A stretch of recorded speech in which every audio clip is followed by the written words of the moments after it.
Welcome to the deep dive. Today, we're looking into something I think a lot of us run into. You know that feeling when you want to try a new creative hobby, maybe something like film photography. But then you hear about the cost, and well, it just feels like this huge barrier, like it's maybe too expensive to even start. We've all seen those amazing film shots, haven't we? And maybe thought, I'd love to do that, but then you see the price of new gear. Oh, yeah. That perception of high cost is definitely out there. It makes it seem like a really cool, but maybe kind of exclusive club. Okay, Mhm. so what if there's actually a clever way around that? A way to really explore film photography without, needing to take out a loan? That's our mission for this deep dive. You might remember, maybe from past discussions or just seeing them online, that a modern film camera, something like the Rollei 35 AF. Those can be pricey. Exactly. They can cost thousands, which understandably makes the whole hobby feel pretty inaccessible for a lot of people. But here's the key idea we're digging into today.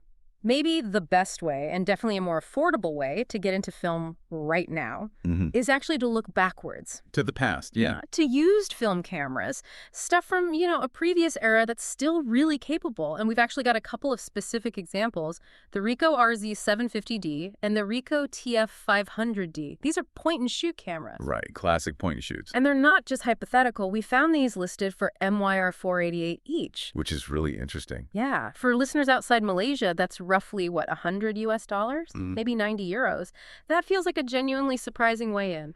It really does. And it's fascinating how that initial idea of film being super expensive kind of obscures these opportunities in the vintage market. Huh. Like you said, these older cameras, they often offer this great mix of quality, a certain character, and crucially, they're affordable. Right. But it's not just about buying the camera, is it? Mhm. It's about understanding the whole ecosystem of film, Mhm. how these vintage options fit in. Okay, yeah, let's unpack that. Yeah. Because even now, with phones having amazing cameras, digital being everywhere, there's still this pull towards film, isn't there? Absolutely. What is it for people drawn to it or even just admiring the look? Mm.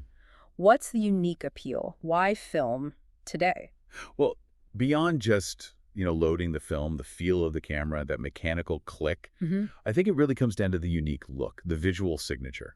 Different film stocks just render things differently. How so? Well, you get different colors, different contrasts. Think about like the punchy, vibrant colors you might get from a Fuji film stock, Okay. or compare that to, say, Kodak Portrait, which is known for softer, more natural skin tones, kind of a subtle pastel look. Ah, right. And then there's the grain. It's not noise like in digital. It's, Yeah.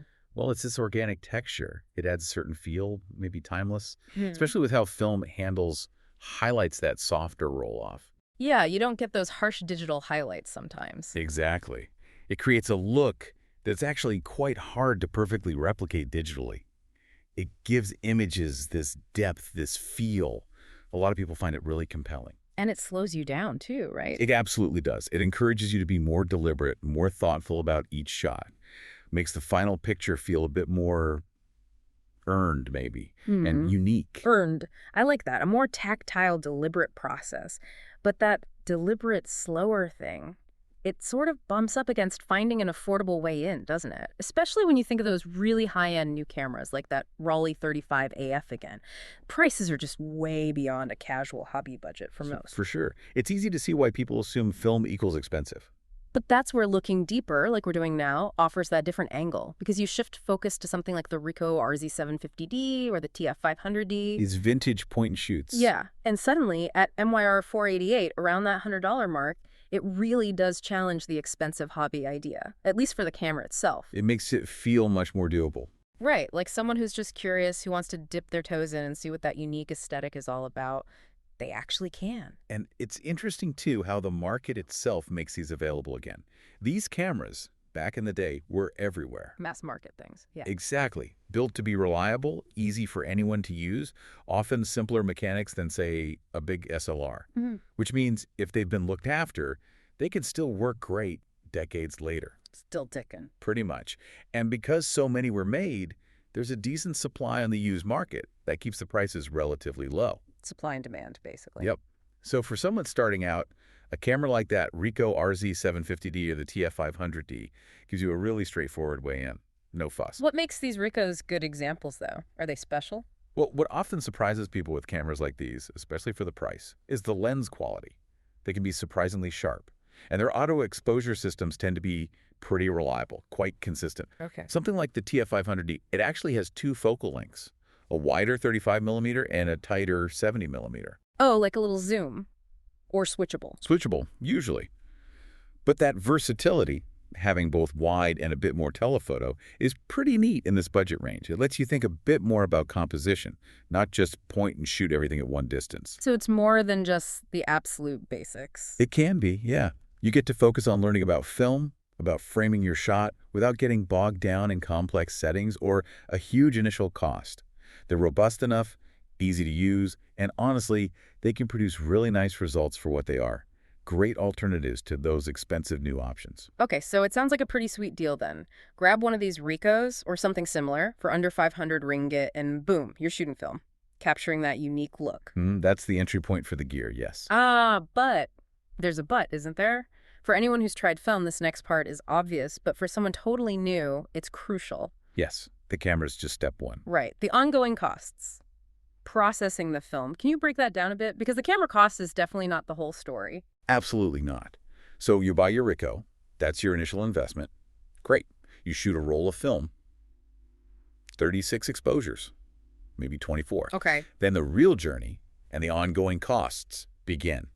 You've got latent images on that film roll, but you can't see them yet. Right, it needs developing. Exactly. That involves chemicals, a specific process, usually done at a lab, unless you get really into home developing, which is a whole other thing. Let's stick to labs for now. Okay, so the lab develops the film. That's one cost. Then you need to actually see the images. So that usually means scanning the negatives into digital files. Which most people want these days, right? To share online or whatever. Right. Or you could get physical prints made. Each step potentially has a cost. So develop, scan, maybe print. Correct. And every single roll you shoot incurs these costs. It's not a one-off. And how much are we talking, roughly? Oh, it varies quite a bit. Depends on your location. The lab, the type of film color is different from black and white. Slide film is different again. And what services you choose. Like basic scans versus high-res scans. Exactly. A lab might charge, say, one price just to develop the negatives. Another price for develop, plus basic scans. More for high-res scans or prints. So, ballpark, if the camera was, say, MYR 488. You might need a budget. Maybe another MYR 30 to MYR 80 per roll for developing and scanning. Again, depends heavily on where you are and what you need. Wow, okay. So that definitely adds up over time. It's an ongoing expense, very different from digital, where you shoot, and the cost per photo is essentially zero after buying the gear. Yeah, that's a really key difference. And it's not just money, is it? There's another factor that's a massive shift from digital. You mean the waiting? Yeah. The wait time before you can see your final results. We live in this instant world, right? Snap a photo, see it immediately, share it in seconds. Waiting days, maybe even weeks to get your film photos back, that feels almost alien now. It does, doesn't it? Yeah. And if you connect that to the bigger picture, like the whole experience, it really raises an interesting question. How does that delay actually change things? Change how you feel about the photos or how you take them. Both, I think.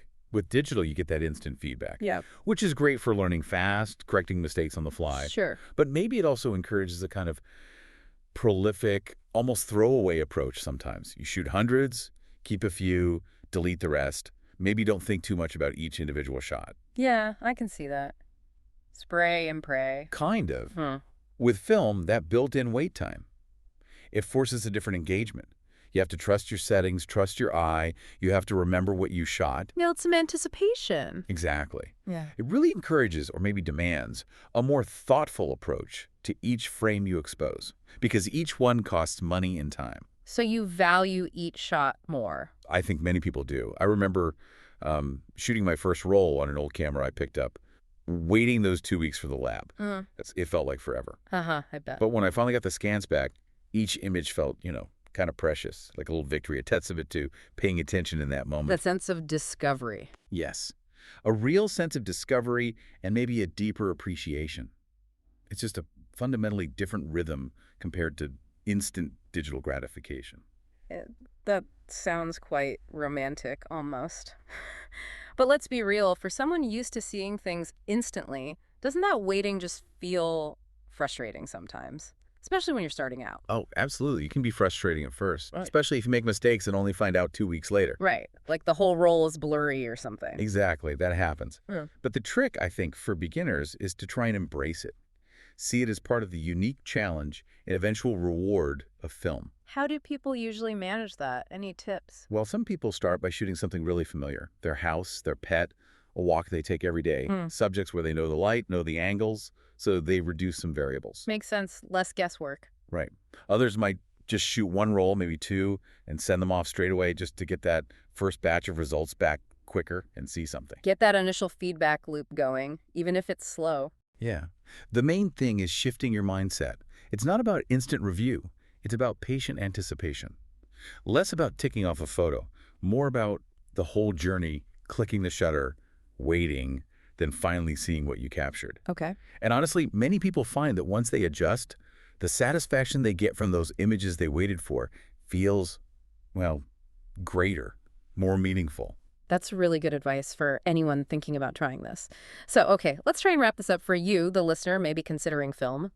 What we found in this deep dive is that, yes, vintage point-and-shoots, like those Ricohs, the RZ-750D, the TF-500D, they really do offer an accessible way in. The camera itself can be affordable. Right. They show you don't need a massive budget just for the camera to start exploring that unique film world. And it's a big but. Uh-huh. Yes. Always a but. To get that full picture, you absolutely have to remember the camera is just the start. You need to factor in those ongoing processing costs. Every roll costs more money. Develop and scan. Develop and scan. Yep.